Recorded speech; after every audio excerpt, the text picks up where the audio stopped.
తల్లి కదా. అంటే పెళ్లి చేసుకున్నాడు మొగుడు కదా? మొగుడు అయితే మేడం వాడు మధ్యలో వచ్చిండు. మధ్యలో వచ్చిండు. మీ అమ్మ తిడుతుంది. పుట్టిన కాడి నుంచి ఒక్కదాన్ని చెప్పదు. నవల్లో చదివేసి మాకు కథలు చెప్పదు. నేను నవల్లో ఏం చదవలేదు. మాట్లాడేదేంటి? మీ అమ్మ తాగితే తప్పు లేదు, నిన్ను తిడితే తప్పు లేదు, నీకోసం అతను మాట్లాడింది తప్పు అయిపోయిందా? తప్పు చేసింది నీ తల్లి, ఆ తర్వాత నువ్వు.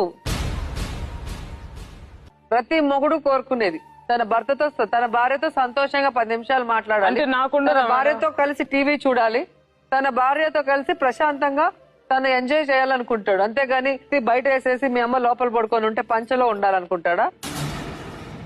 ఒక 10 నిమిషాలు నీతో ఇప్పుడున్న రోజుల్లో ఎవరు నమ్మాలి అంటే ఇంట్లో పిల్లని నమ్మాలా లేదా బయట దాన్ని నమ్మాలా? ఇప్పుడు ఇంట్లో పిల్లని నమ్ముతాము, అది ఏదో ఒక రోజు నచ్చిన తడితో